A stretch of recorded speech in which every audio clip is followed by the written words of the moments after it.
हबाडा news चॅनलच्या लाखो चाहत्यास राजा पुजारीचा नमस्कार. नमस्कार मित्रांनो.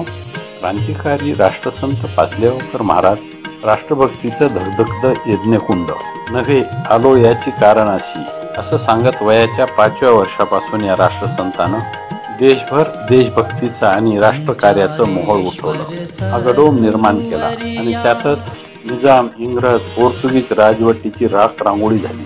अशा ह्या राष्ट्रसंताच्या महासागरा एवढ्या कार्यातील अमृतकर्म जीवन दर्शन हबाडा न्यूज चॅनलच्या राष्ट्रभक्तीचा मळा महाराष्ट्राचा गळा या कार्यक्रमात 3 भागात वेचलेले हे अमृतकण याचा भाग दुसरा रत्ना हेले यांच्या सुमधुर वाणीतून ऐकणार आहोत. प्रशांत बांगर यांनी संकलन केलेल्या महाराजाच्या राष्ट्रकार्याचं दर्शन घडवणारा भाग 2 मधील क्रांतिकारी कार्य आपण पाहणार आहोत. मित्रांनो, तत्पूर्वी आपले आवडते हबाडा न्यूज चॅनल सबस्क्राईब केले नसले तर सबस्क्राईब करा आणि बेल आयकॉन दाबून आपली पसंती कळवा. परमपूज्य संचारेश्वर महाराजांनी आपल्या अवतार कार्याला प्रारंभ केला आणि भ्रमंती सुरू केली. औंढ्या नागनाथ, परळी वैजनाथ, लोणार, लोणी, हिंगोली, परभणी, हैदराबाद असा प्रवास पालखीबरोबर सुरू केला. वेगवेगळे प्रदेश आणि तिथली माणसं पाहायला मिळू लागली. पालखीसाठी आलेली भक्त मंडळी नारसिंहाला आपल्या गावाला घेऊन जात. पण एकंदरच सगळीकडची परिस्थिती पाहून नारसिंह कष्टी झाला. दुःख, दैन्य आणि अज्ञान यात भरडून निघणारे आपले देशबांधव पाहून त्याच्या देशकार्याला झोकून देण्याच्या निश्चयाची धार आणखी वाढली. देश आणि देशबांधव यांच्यासाठी सर्वस्व अर्पण करण्याचा दृढ निश्चय केलेला छोटा बाबा प्रथम पाचलेगावच्या शिवमंदिरात गेला. शांतपणे बसून त्याने आपलं मनोगत त्या शिवाला सांगितलं. शक्ती, बुद्धी आणि दिशा देणारा तूच आहेस हे सांगत तो शिवासमोर नतमस्तक झाला आणि त्यानं त्या पिंडीला अक्षरशः अश्रूंचा अभिषेक घातला. आता देशहित हा एकच विचार रात्रंदिवस त्याच्या समोर होता. लोणी क्षेत्रात रहिवास करणाऱ्या परमपूज्य सखाराम महाराजांचं दर्शन घेऊन छोट्या बाबानं देशकार्यासाठी त्यांचा आशीर्वाद घेतला. सखाराम महाराज म्हणाले, अरे तुझा अवतारच धर्मकार्यासाठी आहे, त्यामुळे अगदी निर्भयपणे ते कर. मनामध्ये कार्याची रूपरेषा निश्चित केल्यावर छोट्या बाबानं बोरी इथं जनसंघटन यज्ञाचं आयोजन केलं. तिथं सामर्थ्याचं प्रतीक आणि प्रेरणा असणाऱ्या हनुमंताची प्रतिष्ठापना केली. त्यानंतर गावोगावी सप्ताह करून जनजागृतीचं कार्य जोरात सुरू केलं. एकदा सूरज अंजन गावाजवळच्या एका खेड्यामध्ये तिथल्या लोकांनी साधूंचं संमेलन आयोजित केलं. छोट्या बाबाबद्दलही त्यांना कळल्यामुळे त्यांनी त्यालाही संमेलनामध्ये बोलावलं. पण त्यावेळी कुणीतरी त्याला भाषण करण्याचा आग्रह केला तेव्हा त्याला काय बोलायचं ते सुचेना. अहो, 12-13 वर्षाचा मुलगा, अद्याप फारसं वाचन नाही, अभ्यास नाही, पण जनकल्याणाच्या संकल्पानं झपाटलेला आणि बोलण्यासाठी थोडा सरावही व्हायला लागतो ना. शेवटी छोटा बाबा त्या दिवशी कुणीतरी सांगितलं त्याप्रमाणे थोडंसं बोललं झालं. पण या संमेलनाचा फायदा म्हणजे यातून प्रेरणा घेऊन छोट्या बाबानं पाचलेगावला यज्ञ करायचं ठरवलं. पाचलेगावला रुद्र स्वाहाकार करण्याचं छोट्या बाबाने ठरवताच लोकांच्या उत्साहाला उधाण आलं. धान्य, पैसे आणि अन्य साहित्य यथाशक्य घेऊन लाखो लोक पाचलेगावात दाखल झाले. 5 दिवस हा यज्ञ चालू होता. सर्व जाती धर्मांचे लोक एकत्र आले होते. केवळ स्वतःपुरताच विचार करणाऱ्या संकुचित मनोवृत्तीच्या लोकांना छोट्या बाबानं आपल्या भाषणातून नवीन प्रगल्भ विचार दिला. आपलं समाज आणि राष्ट्राच्या बाबतीत काहीतरी कर्तव्य आहे याची जाणीव यातून लोकांना झाली. नीती आणि न्याय हा जीवनाचा गाभा आहे हे त्यानं लोकांच्या मनावर बिंबवलं. हताश आणि मुरदाड झालेल्या लोकांच्या मनात त्यानं अन्यायाला प्रतिकार करण्याची ठिणगी टाकली. महत्वाची गोष्ट म्हणजे हा पाचलेगावचा पहिला यज्ञ संपन्न झाला त्यावेळी छोट्या बाबाचं वय होतं अवघं 13 वर्ष. छोट्या बाबाची धीर, गंभीर, तेजस्वी आणि प्रसन्न मुद्रा पाचलेगावच्या यज्ञाला आलेल्या सर्व लोकांच्या मनात पक्की ठसली होती. हा बाबा वेगवेगळे चमत्कार तर करतोच, पण भानामती, पिशाच्य बाधा यासारख्या गोष्टींचंही निवारण करतो हे पाहिल्यावर साऱ्यांना त्याचा खूप आधार वाटू लागला. आणि त्याची देशभक्तीने भरलेली भाषणं ऐकल्यावर तर हा देशाला योग्य दिशेने घेऊन जाणार याची सर्वांना खात्रीच वाटू लागली. परमपूज्य संचारेश्वर महाराज यांची देशभक्ती, मानवसेवा आणि जनजागृती मोहीम. 1926 सालच्या डिसेंबर महिन्यात परभणी जिल्ह्यातल्या कळमनुरी या गावी छोट्या बाबानं संहिता स्वाहाकाराचं आयोजन केलं. या स्वाहाकाराला श्री संत तुकडोजी महाराज, संत गाडगे महाराज, संत दासगणू महाराज आणि करवीर पीठाचे शंकराचार्य श्री विद्याशंकर भारती, डॉक्टर कुर्तकोटी या पुण्यात्म्यांच्या उपस्थितीमुळे एक वेगळंच महत्त्व प्राप्त झालं. अनेक कीर्तनकार, प्रवचनकार, शास्त्री, पुराणिक, पंडित आणि समाजातील सर्व थरातील मिळून 1.5 लाखांचा समुदाय त्या ठिकाणी जमला होता. एवढा विशाल जनसागर एका विशिष्ट ध्येयाने आलेला होता. छोट्या बाबाची सोपी पण सर्वांना धीर देणारी आणि आपल्याला काय करायचं आहे ते नीट समजावून सांगणारी वाणी आणि त्याची धर्मनिष्ठा या सगळ्या गोष्टींनी शंकराचार्य अतिशय भारावून गेले. त्यांनी श्रीफळ देऊन स्वतःच्या अंगावरची शाल छोट्या बाबाच्या अंगावर घातली आणि धर्मभास्कर ही पदवी त्याला बहाल करून त्याचा गौरव केला.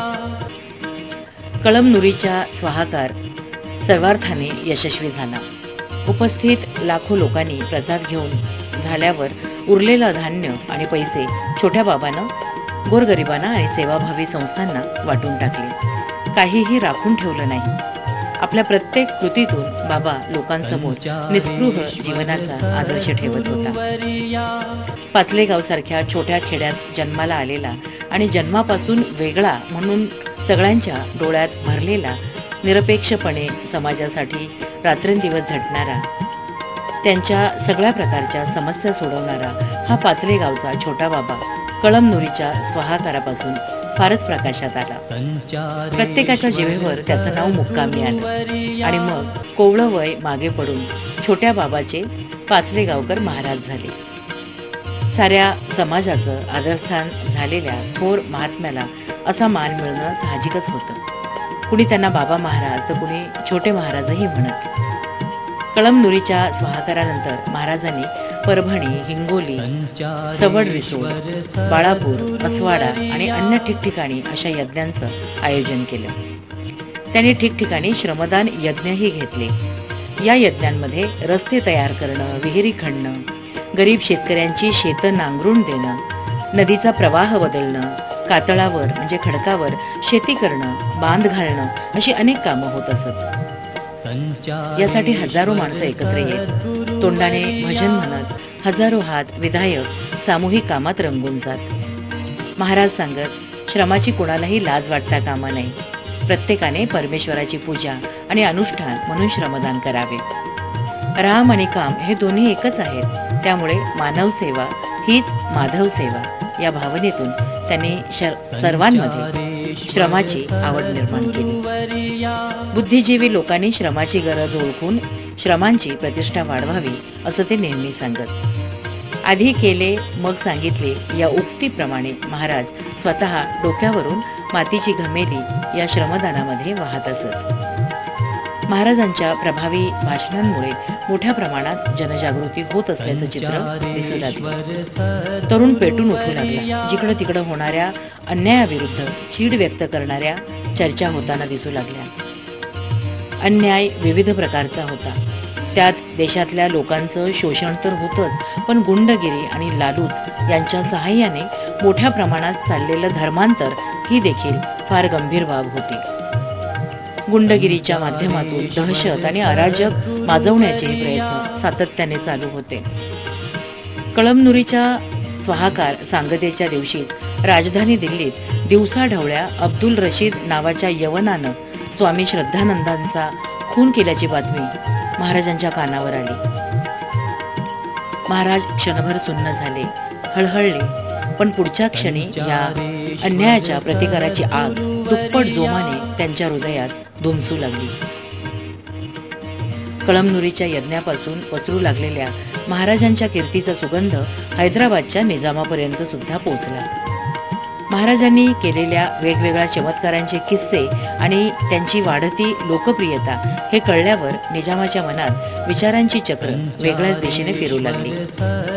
निजामाच्या राज्यातले एक मोठे जहागीरदार श्री शिवराज बहादूर यांनी महाराजांना निजामाची राजधानी असलेल्या हैदराबादला येण्याचं निमंत्रण दिलं.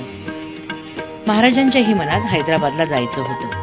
त्याचं कारण असं होतं की हैदराबादला हिंदूंची वस्ती 90% होती आणि त्यांना जागृत केलं तर आपल्या कार्यासाठी मोठी शक्ती उभी राहील हे महाराजांनी ओळखलं होतं. निजामानं महाराजांना खास दरबारात नेऊन त्यांचा जोरदार सत्कार केला.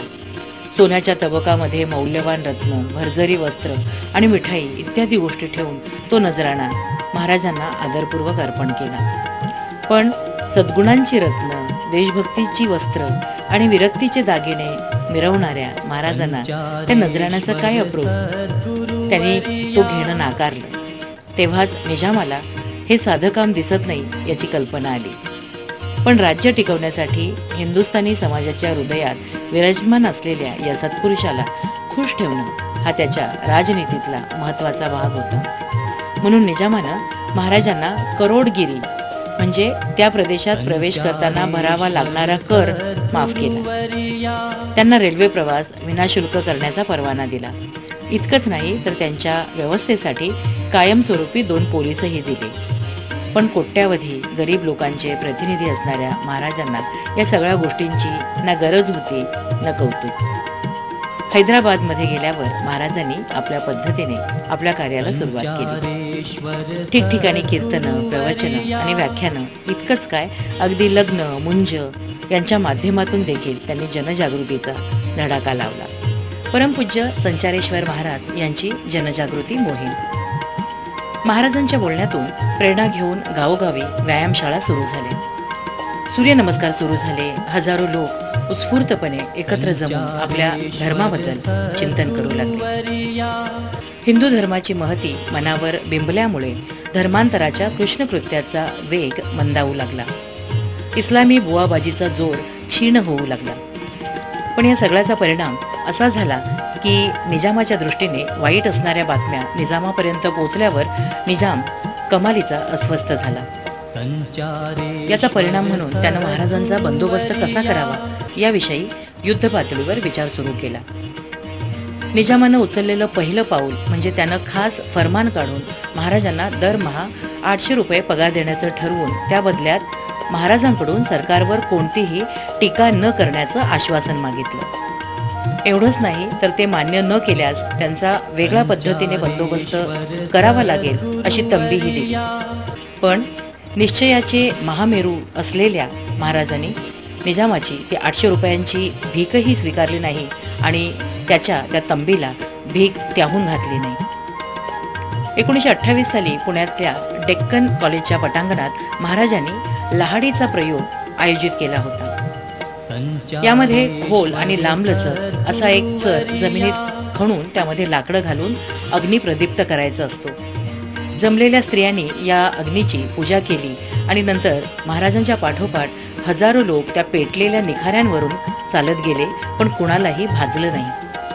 हा प्रयोग पाहण्यासाठी असं कसं शक्य आहे या भावनेतून आलेले सर्व लोक, बातमीदार हे दृश्य पाहून अगोदर अवाक झाले, पण नंतर त्याने महाराजांचा आणि धर्माचा जय जयकार केला. साहित्य सम्राट न. चि. केळकर यांच्या अध्यक्षतेखाली झालेल्या या प्रयोगासाठी उत्सुकतेपोटी तुफान गर्दी झालेली होती. यात आस्तिक, नास्तिक, महाराजांच्या सामर्थ्याचं कौतुक पाहायला आलेले असे सर्व प्रकारचे लोक होते. प्रयोगात भाग घेणाऱ्यांमध्ये स्पृश्य, अस्पृश्य असा कोणताही भेदभाव नव्हता. दुसऱ्या दिवशी सर्व वृत्तपत्रांनी एकमुखानं त्या प्रयोगाचं आणि महाराजांचं कौतुक केलं. लोकांना एकत्र आणण्याबरोबरच त्यांच्यातला विश्वास आणि श्रद्धा वाढवण्यासाठी महाराजांनी असे लहाडीचे प्रयोग ठिकठिकाणी केले. ठिकठिकाणी अशी भयानक आणि अंगाचा थरकाप उडवणारी परिस्थिती असली तरी महाराज त्यामुळे डगमगणारे नव्हते. त्यांनी बाटलेल्या लोकांना शुद्ध करून परत हिंदू धर्मात घेण्याची धडक मोहीम सुरू केली. श्री दादासाहेब पार्डीकर, श्री बाबासाहेब खापर्डे यांच्यासारखी मान्यवर मंडळी महाराजांच्या बरोबर या धर्मकार्यात रात्रंदिवस झटत होती. पाहता पाहता महाराजांच्या या मोहिमेमुळे स्वधर्माबाबत जनजागृतीची निर्माण झालेली लाट विशालकाय होऊ लागली. आपण मेहनत घेऊन आणि एवढा पैसा खर्च करून वाटवलेले हजारो लोक परत हिंदू धर्मात जात आहेत हे पाहून त्या धर्मवेड्यांच्या पायाखालची मुजोरपणाची वाळू सरकू लागली. या उलट आपली चूक उमगून परत स्वधर्मात आलेले हिंदू लोक मोठ्या जोमानं महाराजांच्या कार्यात सहभागी झाले. त्यामुळे या कार्याचा जोर अनंत गुणित झाला. वक्तृत्व हे महाराजांचं मोठं प्रभावी अस्त्र होतं. जहाल या सदरात मोडणारं त्यांचं वक्तृत्व असलं तरी ते विषयाची मांडणी सहज, सोप्या आणि विनोदी भाषेत करत. या दरम्यान झालेल्या भाषणात महाराज म्हणाले, भारतीय संस्कृतीचे झाड नष्ट करण्यासाठी मुसलमान आणि इंग्रज दोघेही टपलेले आहेत. पण दोघांच्या पद्धतीत फार मोठे अंतर आहे. मुसलमान दांडगाईने ते उपटून टाकेल किंवा त्याच्या बुडाशी विस्तव टाकून ते जाळायचा प्रयत्न करेल, तर इंग्रज असा राक्षसी उपाय करणार नाही. तो झाडाला पाणी घालील, पण त्या पाण्यात असं काही द्रव्य मिसळेल की हळूहळू ते झाड सुकून जाईल. या व्याख्यानानंतर महाराजांना हैदराबाद सोडून जाण्याचा सल्ला निकटवर्तीयाने दिला. त्याप्रमाणे ते निघूनही गेले. पण या व्याख्यानामध्ये महाराजांनी केलेल्या वक्तव्यामुळे निजाम आणि इंग्रज या दोघांनाही खोलवर जखमा झाल्या. एकंदर सगळ्या कारणांनी निजाम आता निर्णायक स्वरूपाचा विचार करू लागला. एवढ्या सगळ्या सुविधा आणि सवलती देऊनही हा देशप्रेमानं आणि धर्मप्रेमाने भारावलेला योगी दिवसेंदिवस आपल्याला आणि आपल्या राजवटीला अधिकाधिक धोकादायक ठरू पाहत आहे. त्यामुळे त्याचा कायमस्वरूपी बंदोबस्त करायला हवा हे लक्षात घेऊन निजामानं ब्रिटिश रेजिमेंट बरोबर विचारविनिमय करून 1928 सालच्या अखेरीस महाराजांना तब्बल 20 वर्षांकरता हैदराबाद संस्थानातून हद्दपार केलं. मराठवाडा सोडून जावं लागणं ही गोष्ट महाराजांसाठी अतिव क्लेशकारक होती. लहानपणी राहतं घर जळालं त्याहीपेक्षा त्यांना एवढ्या यातना झाल्या नव्हत्या. महाराजांच्या हद्दपारीची बातमी कळल्यावर सगळेच दुःखात बुडाले. मोठी माणसं सुद्धा ढसाढसा रडली. पण राजसत्तेपुढे कुणाचं काय चालणार? महाराजांना आपला प्रांत, आपला लोक सोडून दूर जायला लागलं याचं तर दुःख झालंच, पण त्याहीपेक्षा जास्त वाईट वाटलं ते औंढ्या नागनाथ, परळी वैजनाथ, पैठण यासारखी पुण्यक्षेत्र अंतरल्याचं. महाराजांना लहान मुलांची विशेष आवड होती. ते निष्पाप जीव महाराजांना खूप जवळचे वाटत. महाराजांच्या दर्शनाला आलेल्या कितीतरी भक्तांच्या लहानग्यांना महाराजांच्या मांडीवर बसण्याचं भाग्य लाभत असे. महाराजांच्या प्रवचनात समष्टी धर्म या संकल्पनेचा बऱ्याच वेळा उल्लेख होईल. महाराज म्हणत, माझी आध्यात्मिक उन्नती आणि इतरांची आध्यात्मिक उन्नती असे 2 भाग मी तोपर्यंत पाडत होतो. परंतु 9व्या वर्षी माझे सद्गुरू श्री माधवाश्रम स्वामी यांची भेट झाल्यानंतर माझा हा भ्रम नाहीसा झाला. माझी आणि राष्ट्राची उन्नती एकच आहे हे मला पक्के पटल्यावर त्याच विचारातून मी राष्ट्रकार्याला प्रारंभ केला. मीपणाचे अनंतीकरण म्हणजेच स्वतः ईश्वर होणं. गुरुकृपेने देवळातला ईश्वर मला समाजात दिसू लागला. मी माझ्या राष्ट्राची सेवा करीत असताना खऱ्या अर्थाने माझ्याच व्यापकपणाची सेवा करत असतो हा अनुभव आल्यानंतर मला माझ्या सेवेत आनंद वाटू लागला.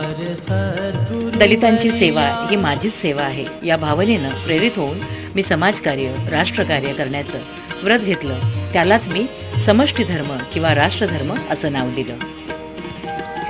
महाराजांचा आवाज भाषणाच्या सुरुवातीला बारीक असेल, पण नंतर तो वाढत जाईल.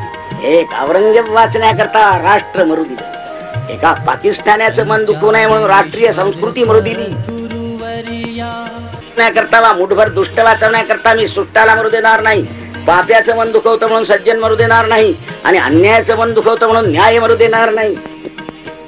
एका गायीचं रक्त पडलं होतं 1857 मध्ये. एका चरबी लागली होती म्हणजे गायीची कारतुसाला.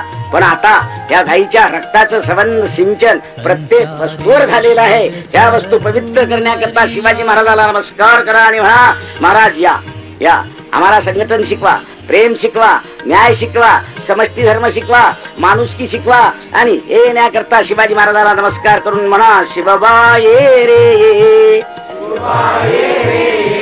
देशरणी वावयास सेनानी शिवबाये देशरणी वावयास सेनानी शिवबाये बस तो शिवबाचा आत्मा तुमच्यात आता शिवशक्ती, ती अंतशक्ती, ती तुमचं सामर्थ्य, ते तुमचं मनाचं वैभव, ते तुमच्या राष्ट्राचं सौभाग्य जागृत होण्याकरता माऊलीला नमस्कार करायचा आहे आणि सांगायचं आहे की आई दे, काय दे, संयम दे, शील दे, सदाचार दे, भूतदया दे, माणुसकी दे आणि सर्वांच्या हृदयात मीच भरला असं पाहून दुसऱ्याच्या अंतःकरणात शिरण्याचा परचित्त प्रवेश करण्याची शक्ती दे. आणि ही शक्ती देऊन ज्या वेळेला एक हृदय तयार होतं त्याला म्हणतात सर्वात्म भाव. या सर्वात्म भावाला जागृत करायचा आहे. आम्हाला द्वेष करायचा आहे फक्त अन्यायाचा. द्वेष कोण्या माणसाचा नाही, कातड्याचा नाही, गटाचा नाही, जातीचा नाही. द्वेष करायचा आहे अन्यायाचा. आणि जिथं जिथं अन्याय असेल त्या अन्यायाच्या प्रतिकाराकरता ही धर्मरक्षक आमची ही उपासना, राष्ट्र धर्मरक्षक उपासना, ती गुणसमुच्चयाच्या द्वारे विश्वमानव केल्याशिवाय राहणार. म्हणून अमानव, मानव आणि विश्वमानव या सर्वांना संघटित करण्याचं म्हणजे मानव, अतिमानव आणि अमानव. अमानव म्हणजे पशु, मानव म्हणजे मनुष्य. आणि हा मानव प्रकर्षित झाला, उदात्त झाला, व्यापक झाला म्हणजे त्याला म्हणायचं नराचा नारायण उर्फ पुरुषोत्तम.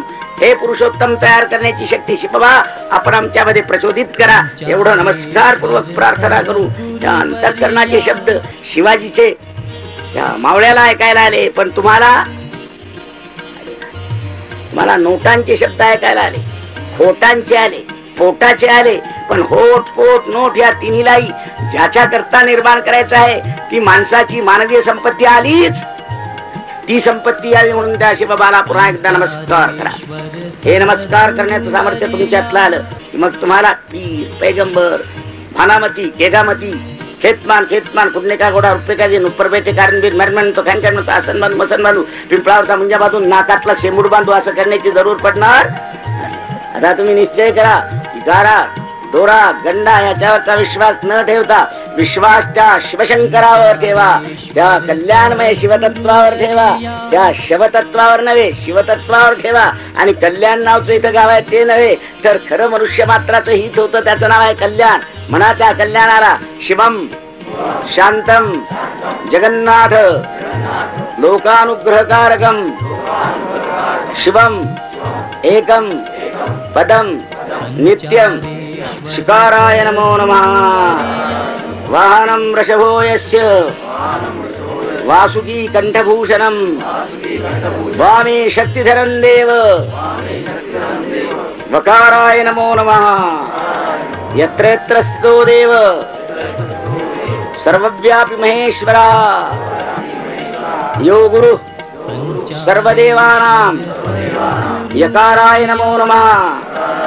बस त्या शंकराला नमस्कार करून शिव म्हणजे कल्याणकारी तत्वाचं अभिसिंचन करीत करीत हाकमारा त्या विश्वव्यापी शिवशक्तीला आणि सांगा हे शक्ती ये आमच्या रगारगात आहे, रक्ताच्या कणात आहे, जीवनात आहे, श्वासात आहे आणि आचारात सुद्धा. बोलवाल ना तिला त्या कोणाला बोलवाल. आणि मग महाराजांच्या भावना आणि पोटतिडी प्रत्येकाच्या काळजात घर करून राहील. महाराजांच्या वक्तृत्वाचा लोकांवर एवढा प्रभाव होता की महाराजांचं भाषण म्हणजे साऱ्यांना पर्वणी वाटे. संत कवी श्री दासगणू महाराज त्यांना व्याख्यानसिंह असे म्हणत. सुरुवातीच्या काळात महाराजांच्या भाषेचा बाज अस्सल मराठवाडी होता. नंतर मात्र ती खूपच परिष्कृत झाली. भाषणाची सुरुवात ते ओम नमो भगवते वासुदेवाय किंवा ओम नमोजी आत्या यांनी करत आणि थोड्याच वेळात प्रचंड जनसमुदायाच्या मनाचा ताबा घेत. खास वैशिष्ट्य म्हणजे त्यांच्या भाषणात कुठेही क्रियापद नसे. चौफेर अभ्यास, मुद्देसूद मांडणी आणि श्रोत्यांशी सुसंवाद साधण्याची हातोटी यामुळे सारे देहभान विसरून जात. परमार्थ आणि संसार याविषयी बोलताना ते म्हणत लाडवातील साखर किंवा लोणच्यातलं मीठ जसं वेगळं काढणं अशक्य आहे तसं परमार्थापासून प्रापंचिक कार्य बाजूला काढणं अशक्य आहे. त्यामुळे परमार्थासाठी प्रपंचापासून किंवा समाजापासून दूर जायची मुळीच गरज नाही. आपापला धर्म पाळा पण राष्ट्रद्रोह करू नका. हा महाराजांनी भारताच्या फाळणीच्या अगोदर पाकिस्तानवाद्यांना दिलेला सल्ला किती मौलिक होता हे काळाच्या ओघात साऱ्यांनी अनुभवलं. महाराज नाशिक जिल्ह्याच्या दौऱ्यावर होते. फिरत फिरत महाराज पिंपळगाव बसवंत इथं पोहोचले. तिथं प्राध्यापक अण्णा कोव्हळ या प्रेमळ भक्तानं महाराजांना विश्रांती मिळावी म्हणून त्यांना आग्रहानं थांबवून घेतलं. महाराज तिथं असतानाच ओझरच्या निंबाळकर कुटुंबियांकडून महाराजांना प्रेमाचं निमंत्रण आलं. महाराजांनीही माघारी जाताना येतो असं त्यांना आश्वासन दिलं. एक दिवस रात्री निंबाळकरांच्या पत्नी सौ शांताबाई यांना स्वप्न पडलं. महाराज औदुंबराच्या झाडाखाली बसले होते. सौ शांताबाई यांनी त्यांची पाद्यपूजा केली, नैवेद्य वगैरे अर्पण करून आरती केली. नंतर महाराज जप करत बसले असताना त्यांनी महाराजांना हार घातला. सगळ्यांना प्रसाद वाटला. तेवढ्यात महाराज अंतर्धान पावले. त्या खडबडून जाग्या झाल्या. क्षणभर ते स्वप्न होतं हेच त्यांना खरं वाटेना. पण महाराजांना इथं येण्या अगोदर असं छान दर्शन दिलं या गोष्टीने त्यांना परमानंद झाला. परमपूज्य पाचलेगावकर महाराजांच्या चरित्राचा विचार केला तर सतत भव्यता आणि दिव्यता यांचंच दर्शन घडतं. अगदी जन्माच्या अगोदरपासून या दिव्यत्वाला सुरुवात होते ते देह ठेवेपर्यंत. नव्हे त्यानंतरही महाराजांच्या दिव्यत्वाची प्रचिती आपण अनुभवतच आहोतच. आजही खूप जणांना त्यांच्या दिव्य कार्याची प्रचिती येते.